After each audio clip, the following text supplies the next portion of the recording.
Yeah, hello everybody. As always, just little advertising block I organized for the 11th of December, a little trip downtown Wilhelmshaven to the so-called TESS showroom. What is it? Up. Uh, let's see. I restarted the system.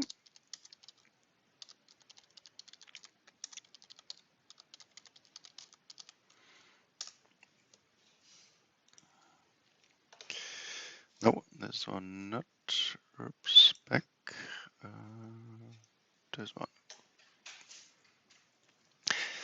So, what is TESS? TESS is one of the large energy companies in Europe, and maybe you know that there is something going on in our region and in the town Wilhelmshaven.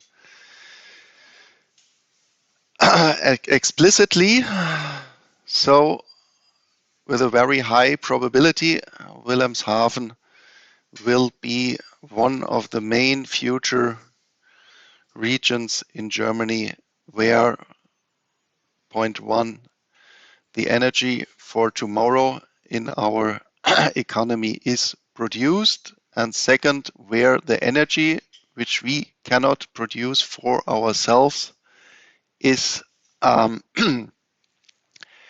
coming to Germany.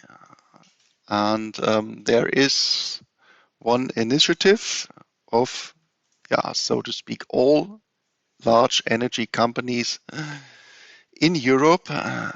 They are coming all to Wilhelmshaven because Wilhelmshaven has one advantage compared to all other regions, or almost all other regions in Germany, where we could also start all this energy transformation. And this is called the Green Energy Hub. And one company within this is the TESS company, and they have implemented, where is it?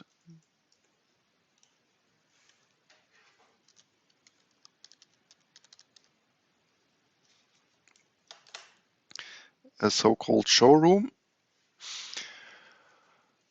in the Marktstraße in Wilhelmshaven, where they present what they have in mind for the next years here in the region. And this has, of course, or will, to my opinion, have a large impact on the economy here directly in the region and also for the whole of Germany, because roughly right now the plans are that around one third of the whole energy of Germany will be produced or will be landed in just here in Wilhelmshaven. So energy then coming from Great Britain, especially Scotland, Denmark, Norway, where water power or wind power will be produced in the future.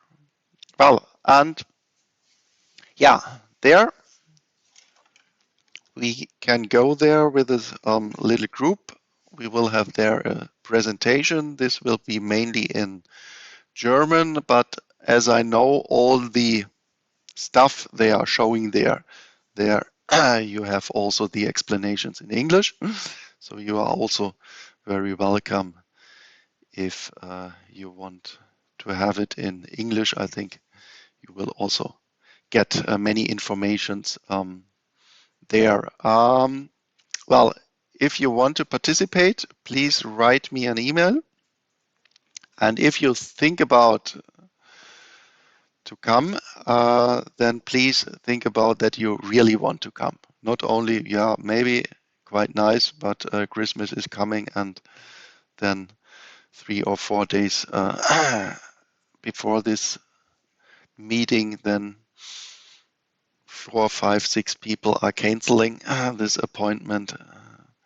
This I don't want to have because I just say first come, first serve. And then we see how many of you want to join. I think it is also a good opportunity to make some contacts if you are interested in this energy transformation and especially also the economic impact, because we are studying international business studies, and this is of course a European and a global topic.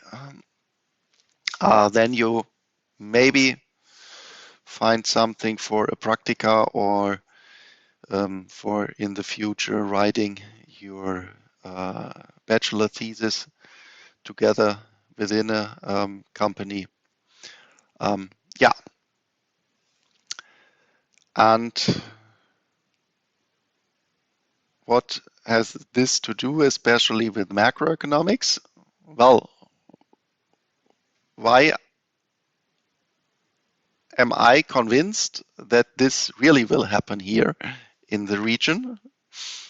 The reason, in my opinion, is not that it is very nice here just at the sea, but yeah, we have, in my opinion, in this region one advantage compared to almost all other regions.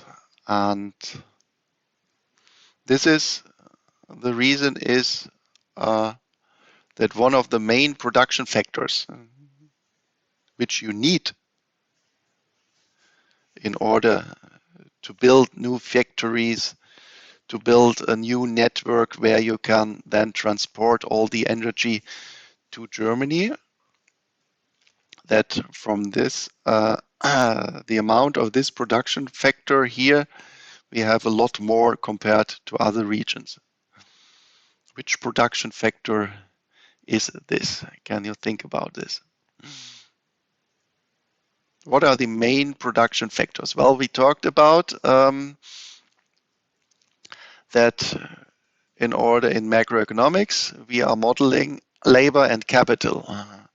And then we can think of also another third very important production factor, which we always need and we quite often do not really think about, that we need in the end also this production factor. Not for every goods, for all goods, but if we think in a macroeconomic scale. And this is the same difference if we are comparing Europe with the United States. That the United States have one advantage compared, if we make it as explicit, if we compare the United States with Europe or the European Union explicitly, then we can say more or less everything is the same. So we are both very, very high developed regions. The people are somehow similarly educated. The infrastructure is comparable. But then there is one main difference if we think about production in a macroeconomic scale. And what is the difference? Yeah?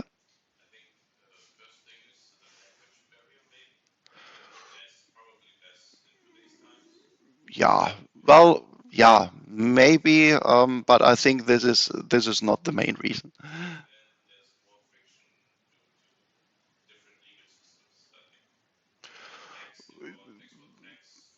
Well, we are right now we are not in a trade lecture, so we are not talking about do we have frictions in trading with each other or something like this.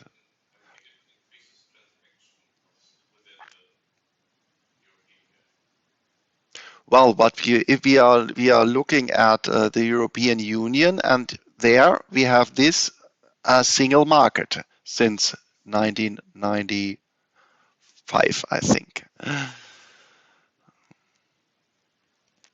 So by law, we have one single market in the European Union. And then if we take the sub-region of the Eurozone, This is almost all countries of the European Union. We have also a single currency. So this is also quite comparable to the United States. Oh, I opened the chat. Maybe we have it here already. Let's see. Sorry.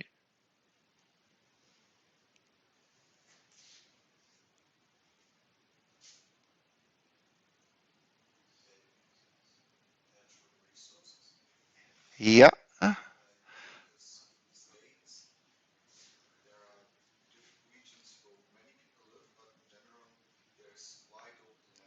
And why is there a wide open land compared to Europe? We have in Europe, in the European Union, we have also regions with wide open. If you think about Scandinavia, for example, but of course, in the United States, we have many, many more wide open regions.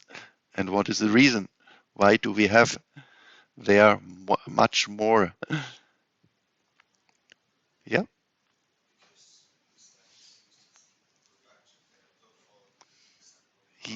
Yes, I think this is what I'm thinking about, the production factor, the general production factor land. And if you compare this to Europe, what is the difference? Or to the European Union?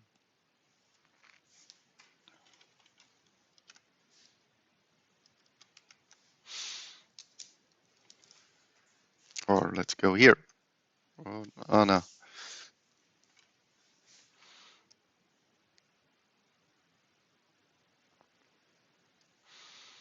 this is the USA. And then, how does it look like?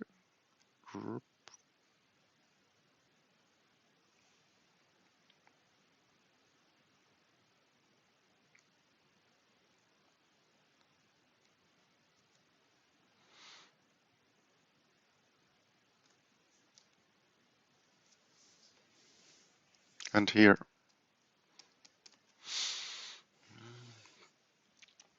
This is the EU.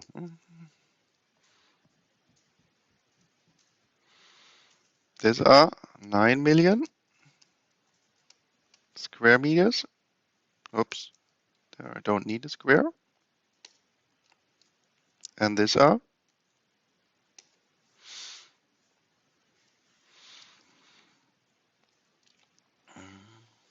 or 9.6, I think.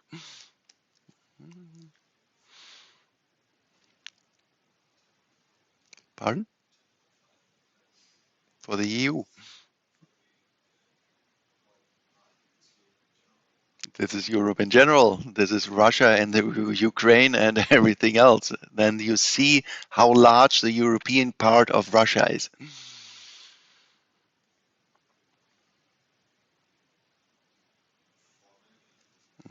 I think it is roughly 5 or so, or 4, 8 or something like this. So,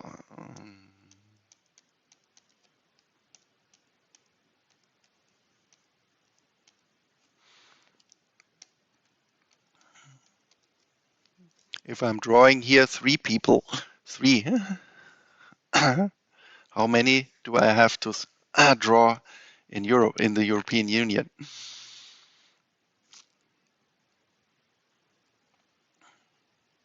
This is a population in the United States.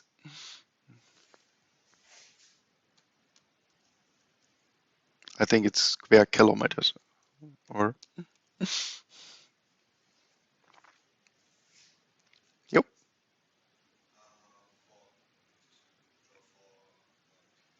4 people.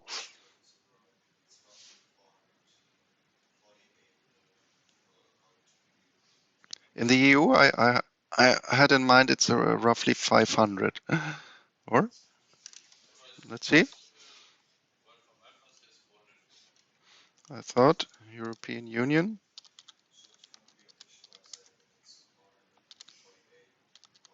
Oh, we have the. Oh no, we have the Brexit. Yes, that it is. Yeah, yeah, yeah, yeah, yeah, yeah.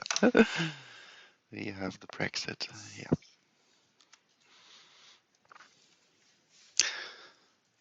Yeah, then it's just 4. Yeah, because with the Brexit, I always had in mind that we almost have the inhabitants are almost doubled compared to the United States, but now it's. But then let's draw 4.5. I think it's 320 or so in the United States, roughly, or I think so. So and then one child.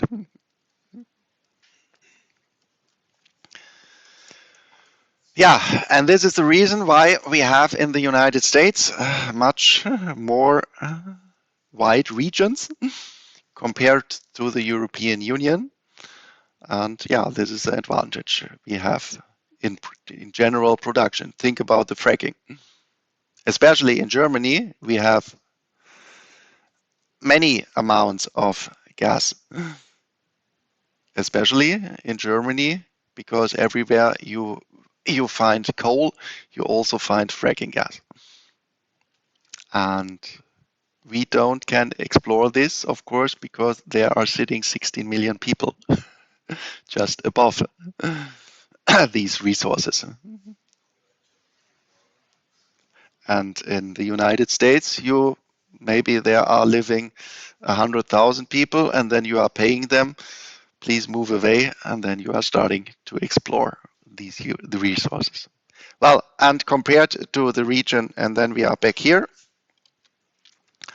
to these energy transformation. Then we have these advantage that also here is a region with wide open space, so to speak. And this is, in my opinion, then the advantage why I think it will happen here, if we want it or if we don't want it. So you are invited. Then please write me an email, and maybe we then can go there together. But back to macroeconomics, we are in the theoretical part. What have we done until now? This was this diagram. We looked at the Keynesian cross. So just at the commodity or goods market. So we are, so to speak, in a simple exchange economy. And then we said, well, we have to be more realistic, especially if we want to look at a developed country, and in a developed country, all these exchange processes, we are doing these exchange processes with money. And so it should be quite natural that we also want to introduce the money market. And also, if we look at this money market, or if we keep in mind the circular flow, there we had this financial institutions sector where all the savings and the investment was modeled. Then we have also another main variable we have to look at in a developed economy, and this is the interest rate. So what we are now introducing is a new endogenous variable, and this is interest rate. So new endogenous variable interest rate I, and we adding the money market. And then we thought about where is the interest rate entering our model. And then we said also the interest rate enters the commodity market, and that it mainly will enter the commodity market within the, here we have it, the investment. That investment depends on interest rates. And yeah, so what we then derived was, in general,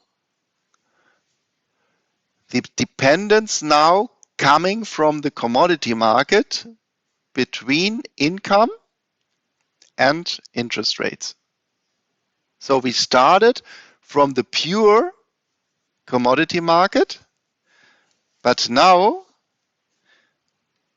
we have to think somehow in behind that we just set interest rates as at a specific level, I1, and then doing all what we have done before. Then we obtained this cut of the equilibrium condition and our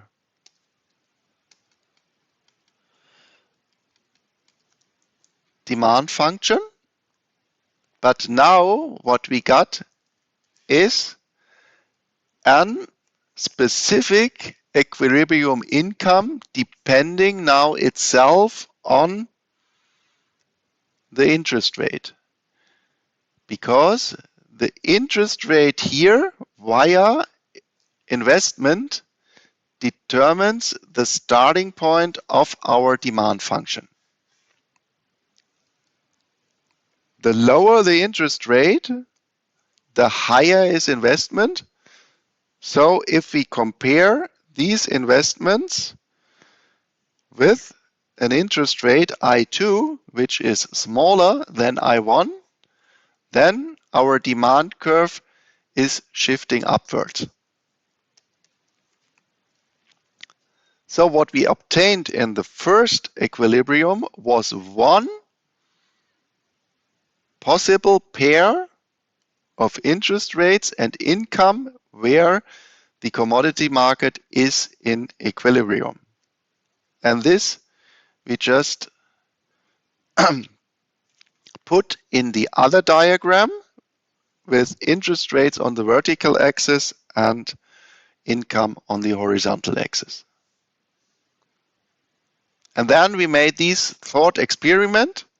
What happens in the upper diagram when we are lowering interest rates? Shift of demand curve upwards means also a shift of our equilibrium income. Then we have here a new equilibrium income depending on a lower interest rate. And this we draw also in the second diagram with a lower interest rate, I2, compared to I1, but with a higher income. Here, so we obtained a second possible equilibrium point of commodity markets. And this thought experiment we have to do for all interest rates we can think of. And this then ends up in a downward sloping curve which shows us a dependence between interest rates and income. And what is this curve representing? This line is representing all possible interest rate income pairs where the commodity market is in equilibrium. So, and now we have to add our second market. And there we just look at the money market. And then we think of how does the demand looks like in the money market and how does supply looks like in the money market. And if you go back to the general money topic we had before in this lecture, there we already talked about the money demand, and this we modeled there already as the Keynesian money demand function, and we discussed there via the transaction motive and the precautionary motive of holding money that we have a positive dependence on income and a negative dependence on interest rates.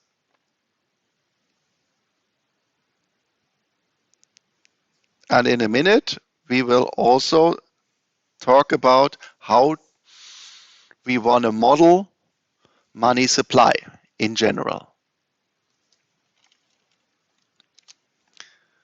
And putting these together then, we obtain then other pairs of Y and I where the money market is in equilibrium.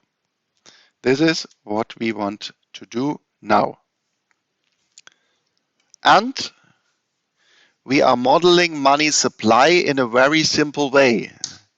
Again, there are good argumentations that in the actual situation, money supply or money is supplied in another way than we are assuming now.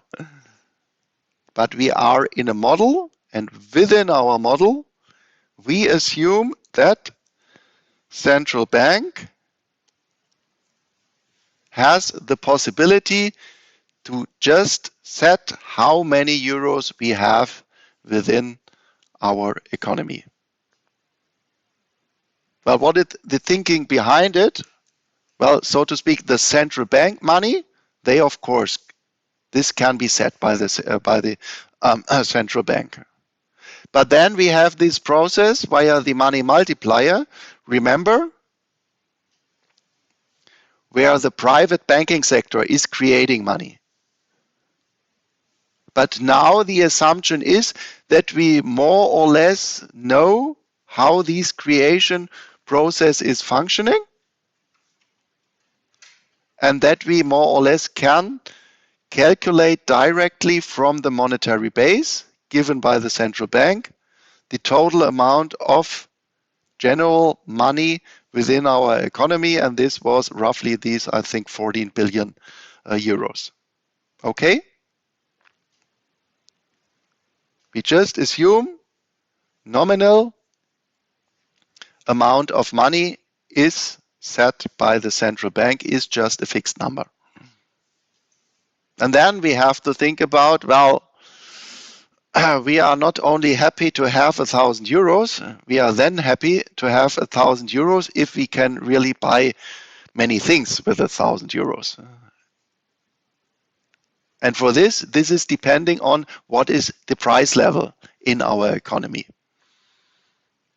And since if we go on in our modeling process, later on, of course, we will drop the assumption of fixed prices, I introduce already right now prices at this point. That we think of what are 1,000 euros, what is the value of 1,000 euros for me, then this of course depends on the price level. The higher the price level, the less of real goods I can buy. And therefore I divide the nominal amount of money by the price level in order to get the relevant real money base, small m. But at this point of the modeling process, although we introduce prices, we still say this is just a fixed number. So prices is still fixed. Well, about this we already talked, and then we can also very simple model this dependence if we just assume also a linear dependence, and then this would mean that the parameter in front of the income is just a positive number and the parameter in front of interest rates is a negative number. Because then money demand is increasing when Y is increasing and money demand is decreasing if I is decreasing. Okay, now let's derive, this is the aim which we have now, pairs of Y and I where the money market is in equilibrium. Yeah, and conceptually what we are now doing is more or less the same you have already seen in many other lectures. Think about your general market diagram. There we looked at a supply function and at a demand function, and on the horizontal axis we had quantities and on the vertical axis we had prices. Well, what is now our quantity? Our quantities are now our demand for euros and our supply for euros. And then what is the price of money? And there, think of this opportunity cost argument or think of the speculative motive. Then we say, okay, the price of holding money, keeping it under my pillow in my bed, this is just the interest rate. So we can interpret interest rate as prices of money. So what we are then, in a minute, just drawing here is conceptually a price quantity diagram.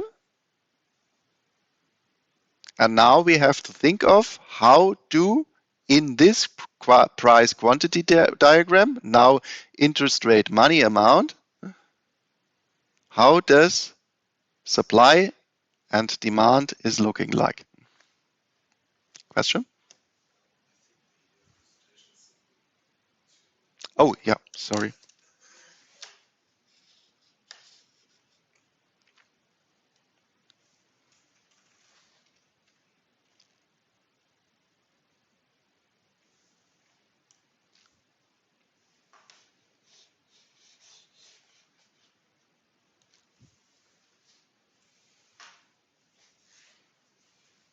So let's start with supply.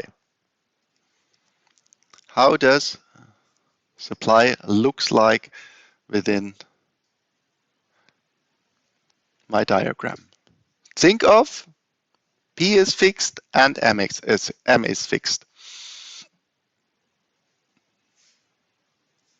So let's say nominal money is 100 and P is 1. So real money is fixed at the number 100. How shall I draw now my supply function?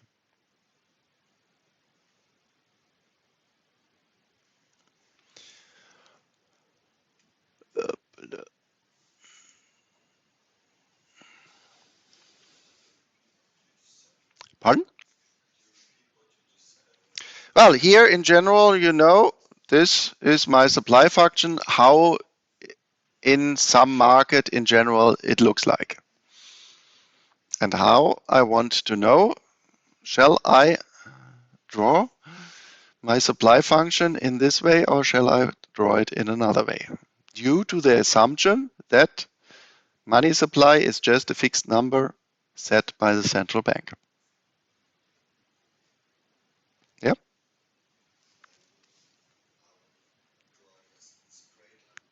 A straight line, and now should it be horizontal or vertical?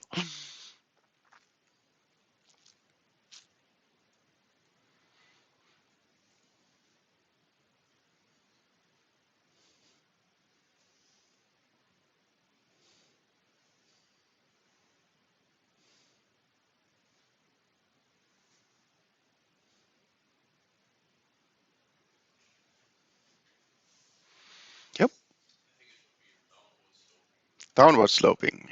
Money supply.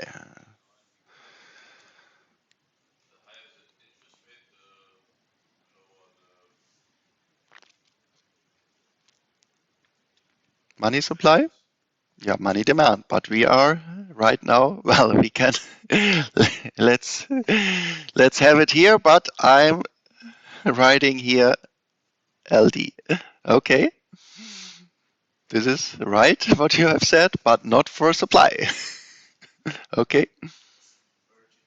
A vertical line. Yes, of course, it is totally independent on interest rates. There are just these, I think, 25 guys sitting in the ECB tower in Frankfurt, the 19 presidents of the national banks of the Eurozone, plus the steering committee of the central bank itself. This is, I think, right now 6 persons. And they, every 6 weeks, they are sitting together and saying, well, let's set money amount in the Eurozone to 15.5 billion euros. So this is just a vertical line.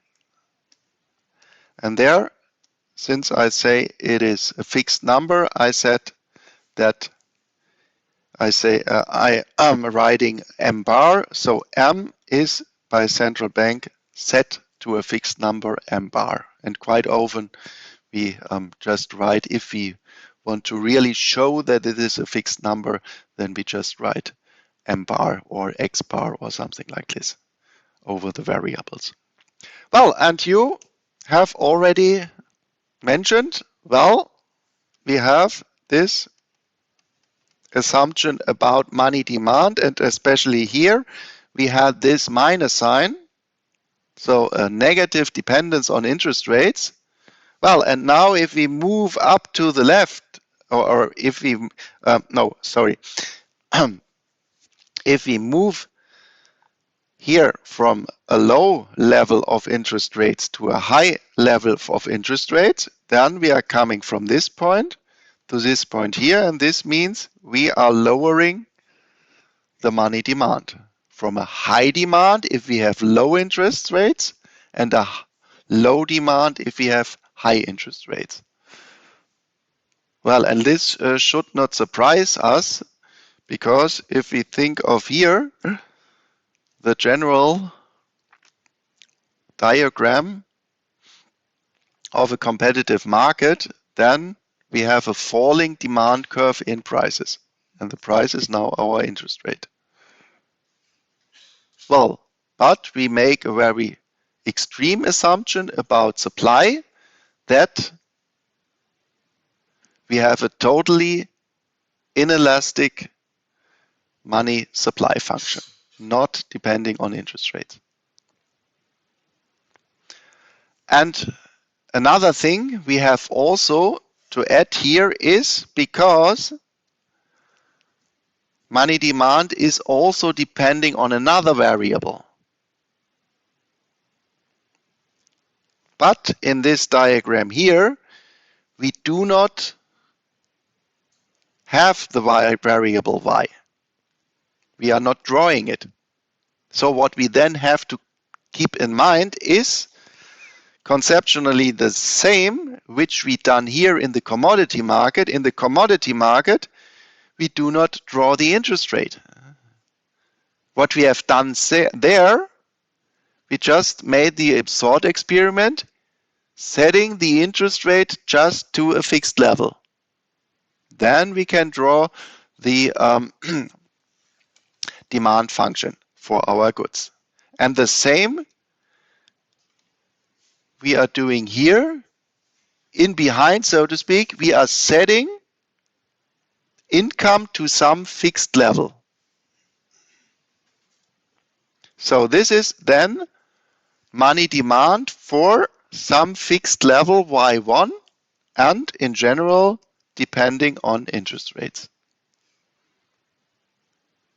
Well, and now, as we have it in general in a market diagram, we have again an equilibrium the cut of the demand function and the supply function. This is just, oops, this cut here. So this is demand and this is supply. Well, this equilibrium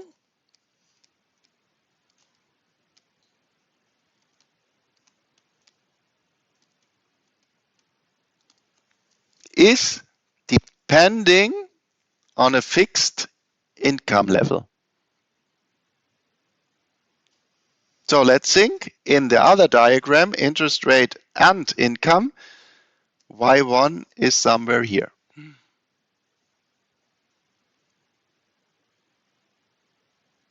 Then we have an interest rate I1 also depending on our fixed income level Y1, which we just draw now horizontally in the other diagram. And then we know that for the interest rate income pair I1, Y1, we know that the money market is in equilibrium. So here we have one first pair of interest rates and income where the money market is in equilibrium. Well, and what we are doing now is just assume Y2 is larger than Y1. In the commodity market, we assume then I2 differs from I1. What happens to our demand function? Now, conceptually, we make the same. We are changing externally income. And now we have to identify what happens in our diagram. Which curves are influenced if we are changing income? And here the assumption is if we are increasing income. So first point is you have to identify the curves which are changing. And then second, of course, how do they change? So which function or which functions, I don't know, are changing? Yep.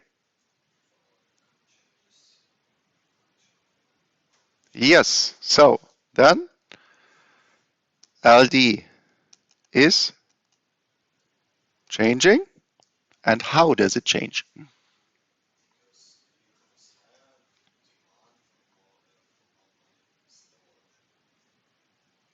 The demand for more money is lower. This you have to me to explain me a little bit more. What do you mean by this?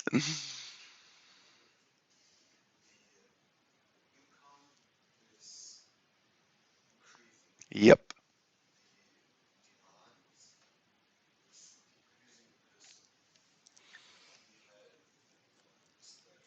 The assumption was transaction motive, precautionary motive, that money demand is higher if we have a higher income. This is the assumption, just the other way around. So, and what you have to do now is, this is so-called partial analysis. In behind, you are setting all other variables fixed, and now I'm only changing income. What happens in our diagram is that if everything else is unchanged, only income is changing.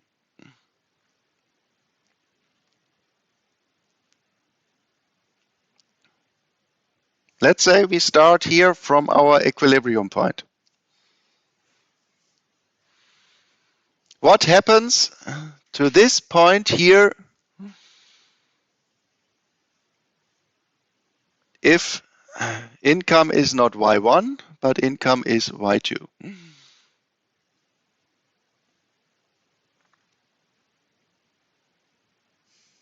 Same interest rate. Think we have an interest rate in interest rate here, I1 of 3%. Still we have 3%.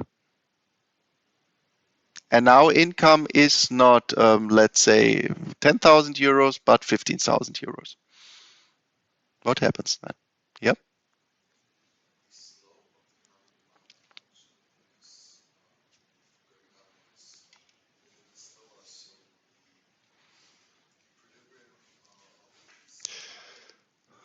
Just stop. The slope with respect to interest rates is this parameter here. Everything else is constant. We are not changing any other parameters. We are only changing this parameter here.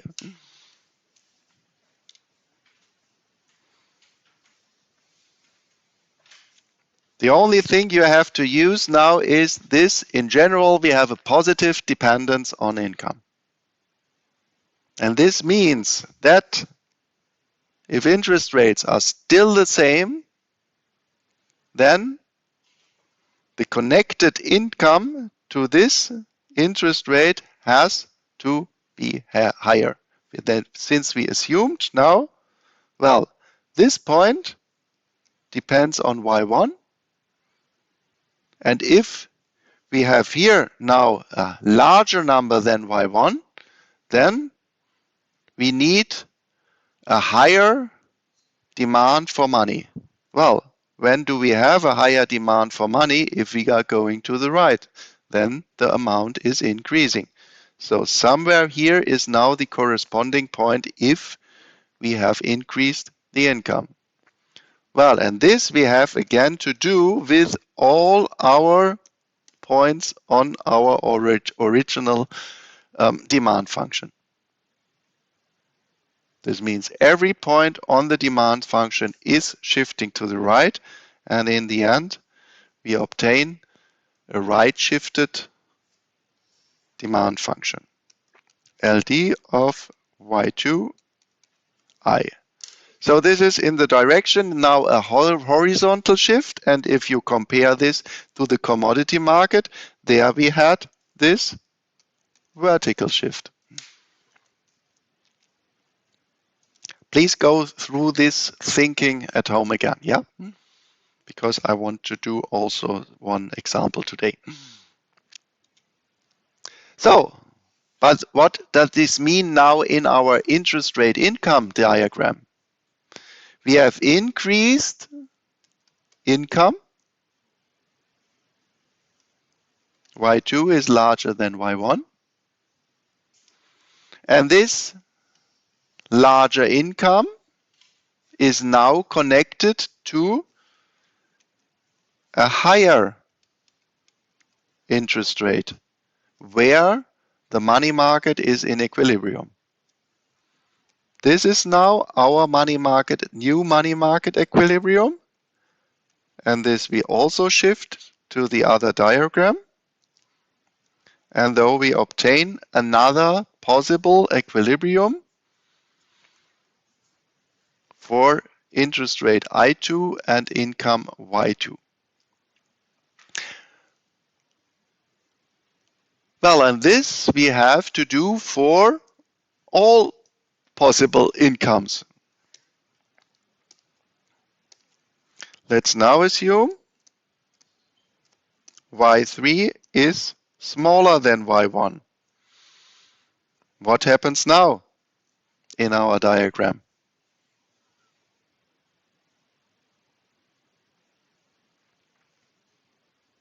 Yeah, further to the right. Yeah, we have it in the chat.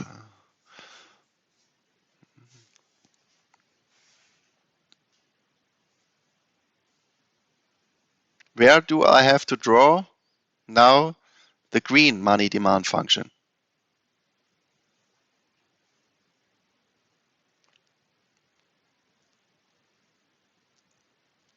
Yep.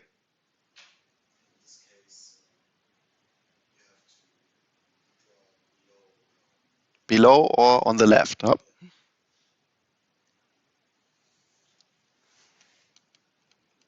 y3 of I. So for lower income with respect to our starting income y1, we obtain now a lower equilibrium interest rate. This we also shift to the other diagram and we obtain a third possible income interest rate pair. Well, and conceptually, we have to do this in mind for every possible income, and overall, then we obtain an increasing line for all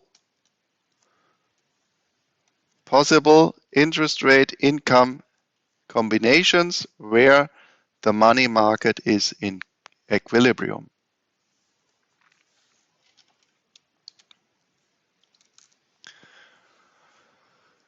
Well, having this, what we are doing now, we want to look at both markets simultaneously. So let's put both curves, IS curve and LM curve within one diagram. What happens? Both curves are cutting, and in the cutting point, we obtain the overall equilibrium in our economy where simultaneously money market and commodity market are in equilibrium.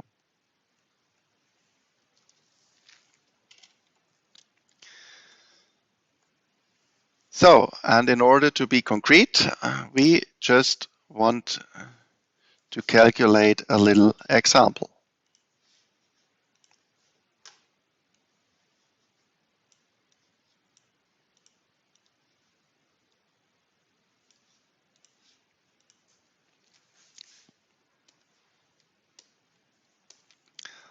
Let's start with the IS curve. What is the equilibrium condition at the commodity market? Just go back some slides. How did we calculate in general the IS curve? For this, we applied the equilibrium condition at the commodity market.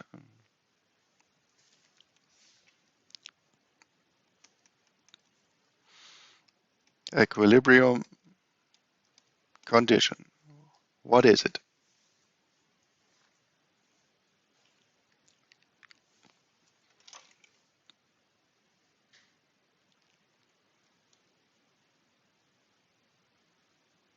Well, all possible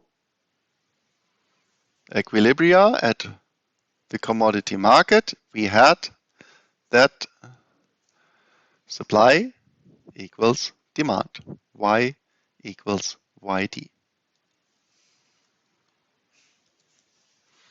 So Y equals YD, and now we have everything.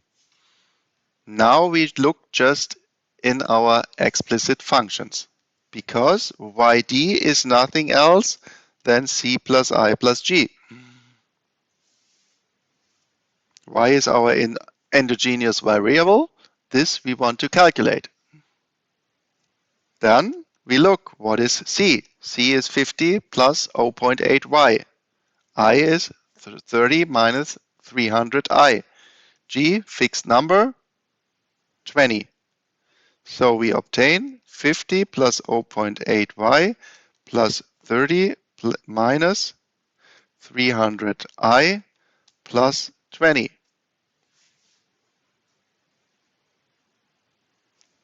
Let's put this together.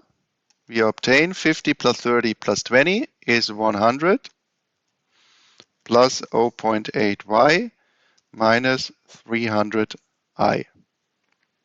Let's solve this for y, because what we want to end up?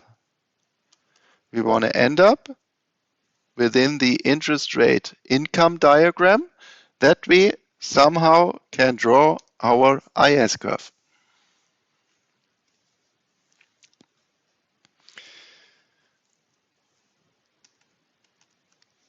How do I solve this equation for income y?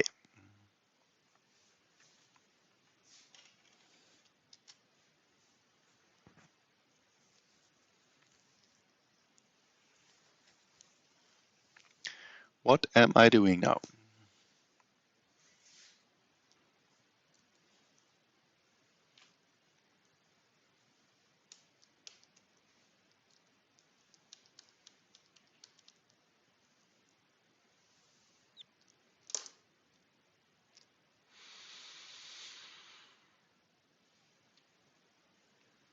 Ten, 15 years ago, at this point, I was really angry. Right now, I'm not angry anymore because I have little kids. And unfortunately, I see that you haven't done this in mathematics in school.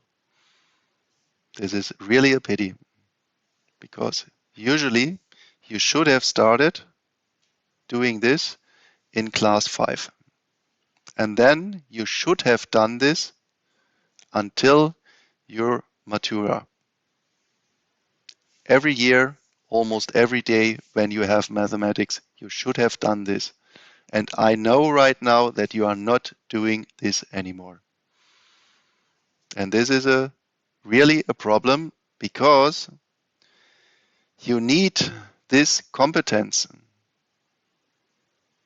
And for the last 5 years, I was writing many, many sheets of paper when we are thinking about new concepts of studies.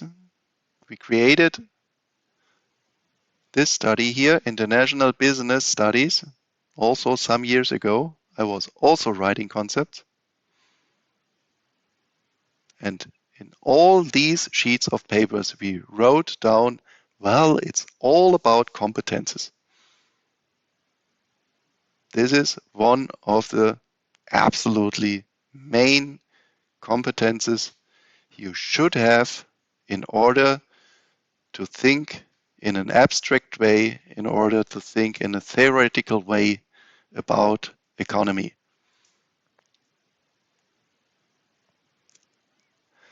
And you didn't learn this anymore in school. And this is really a problem. So please, we are writing within this lecture in the end an exam. Please do it by your own. You get enough examples in this lecture in order to do it. Yep. We want to solve for y. Yes.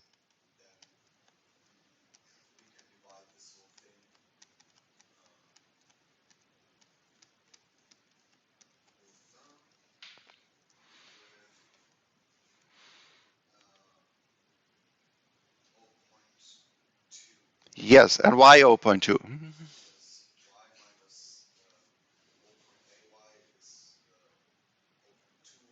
Yes.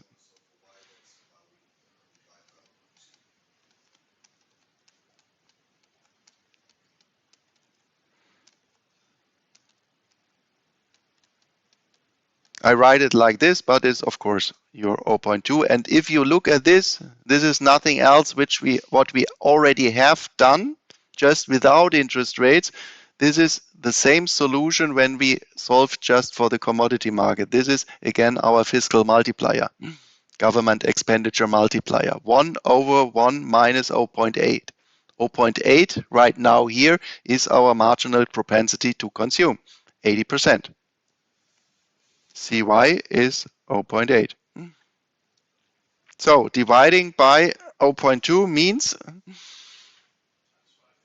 times 5, of course.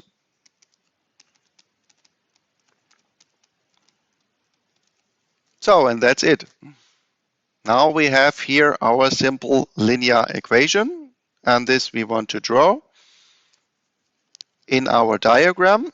And since we know IS is a downward sloping function, then we know that we will have here some two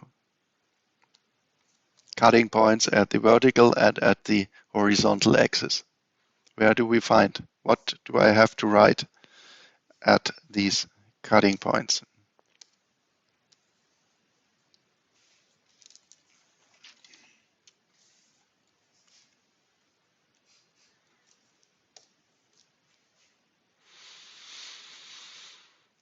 And actually, this is the simplest kinds of a function which we have. And also about this, you should not really have to think.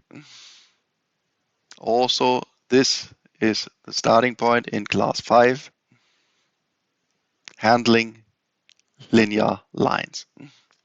Yep. Yep.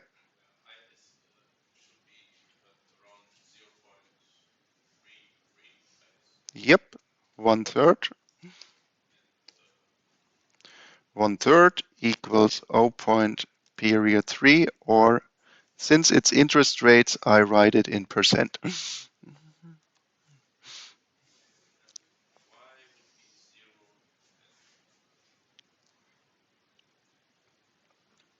So what you have done, you have at first set y equals 0, and now I'm setting I equals 0. 500, yeah. So this is our IS function. Then let's go to LM. What is here the equilibrium condition?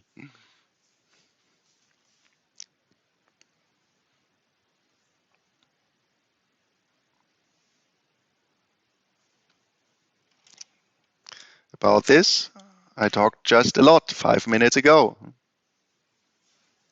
This is just LD equals M over D. Money demand equals money supply.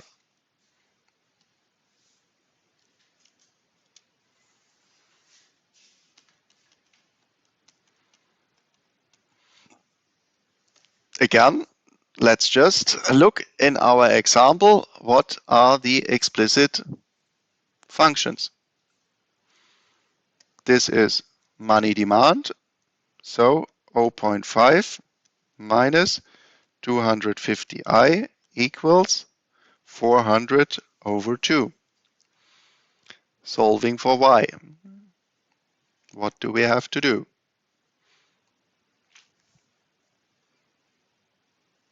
Yeah, internet was also right in the calculation.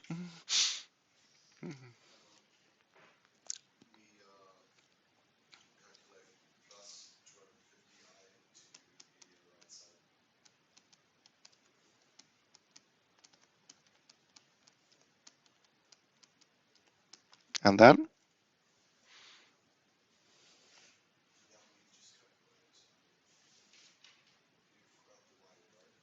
Yep.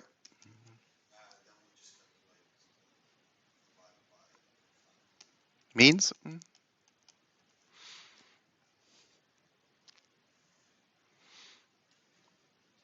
Times 2.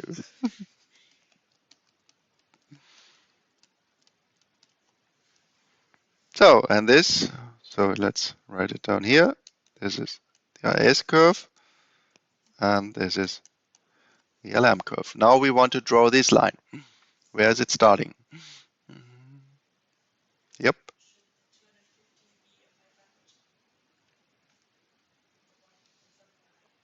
So here on the y-axis, I'm starting at 250 somewhere, or? Oh, yeah, sorry. Yep. Yep. Yep. That's right. Sorry. Thank you. And now, how does it look like? So where does it start?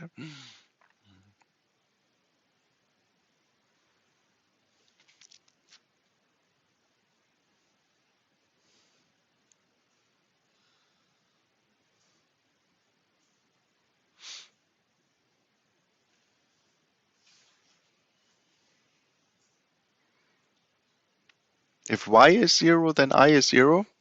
This I doubt. Then I have y 0 is 400. This is wrong, I think. So it is not starting in the origin.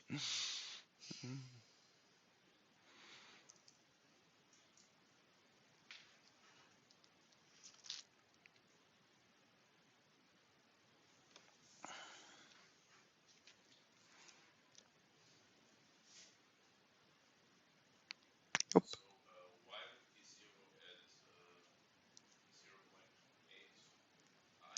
Yeah, this I could draw. You are right. But then we also have to think about, yeah, how is what would be a good way to draw it. And we had this time where we, during the last 10 years, where we had slightly negative interest rates, but so in general, we are not interested in the negative part. We are more interested in the positive part. So what you wanted to draw is somewhere here a cutting point. Well, no way. You can't do it like this, but this is not the part we are interested.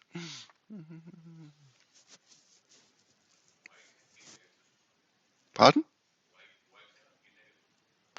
We think of this that in general y cannot be negative, but we just fixed prices here, and yeah, no, so to speak, in this case, negative y we don't assume that it is that we find a negative y. So we are not interested in this part here. Yep,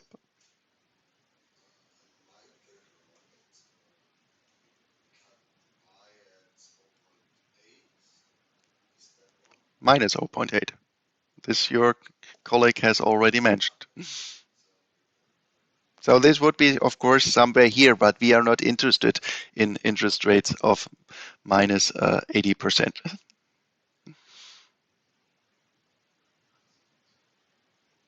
So what is the cutting with the horizontal axis? Yep, 400. Yep. Well, and then we know we have an increasing function. Well, we could now feed in another pair, setting, for example, y equal to 1,000, calculating I, but in general, well, we could just draw our LM function upwards. Because we know here we have a positive slope. Okay?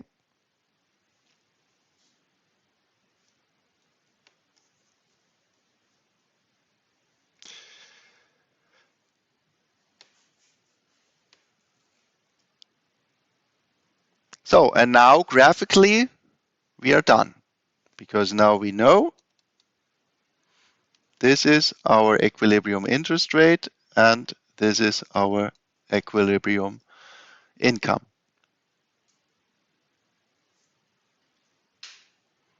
But now we want to calculate overall equilibrium.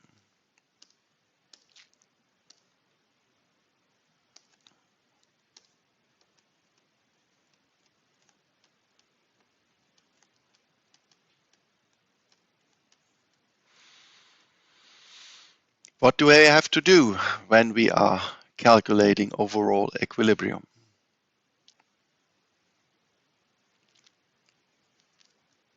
Yep.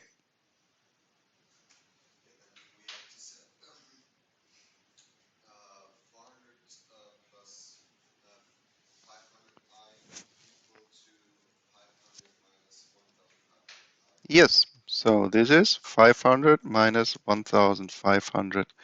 I equals 400 plus 500 I. So, and think about writing an exam. Then somehow you have some time limit. It's a stressful situation. Somewhere in the calculation you make some mistake. Well, I still want to give you then points. And then I would be quite happy if you always only one line or one little sentence or something like this, you are writing down what you are doing. And you were totally right saying this. But then, for example, you just write down IS equals IM, LM, or writing this little sentence. I'm now equating IS curve and LM curve.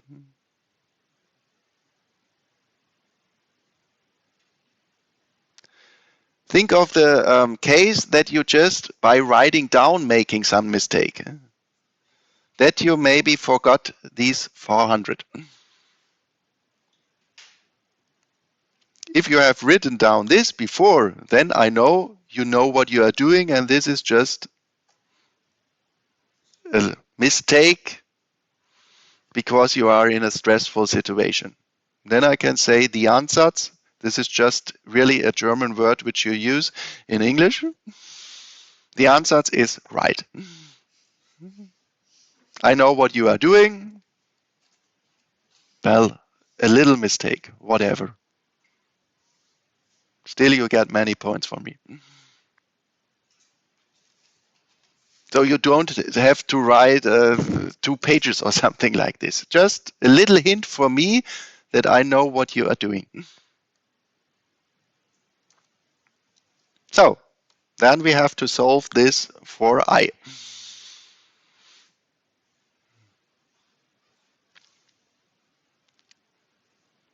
Yep.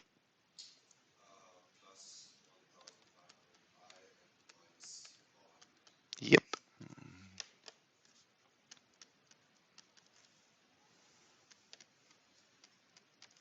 And then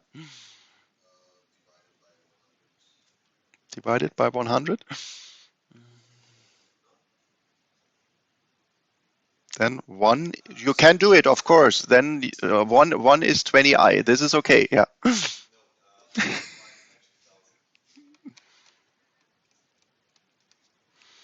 And then we have 100 over 2000. And this is, of course, also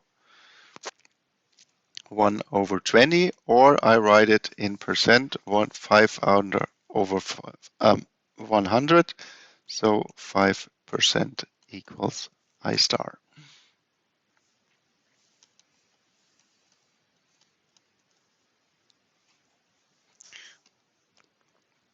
What is Y star? Or how do I calculate Y star?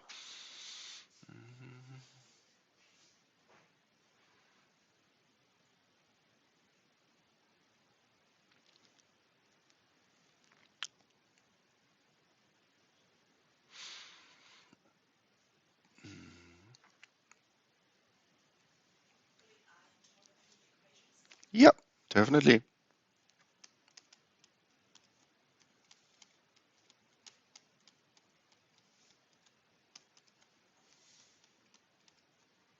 Or putting it in the other.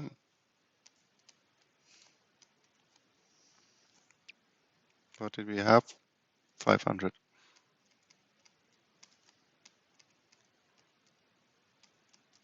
Pooh, same numbers.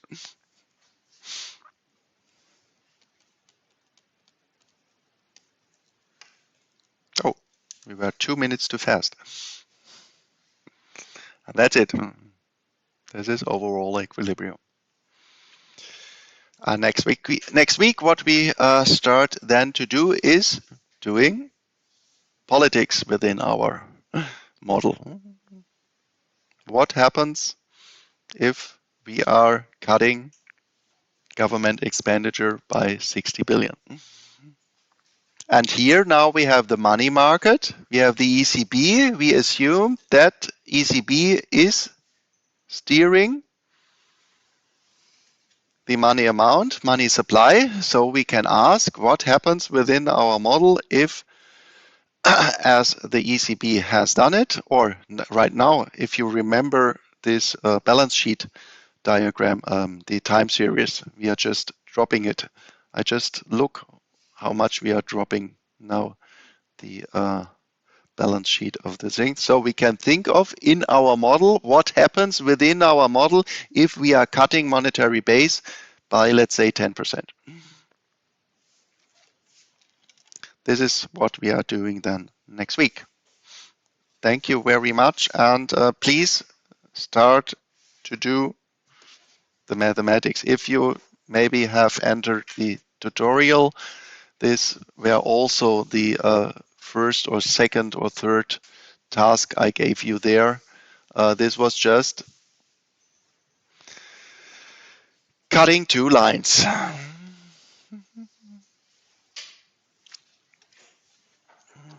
Thank you very much.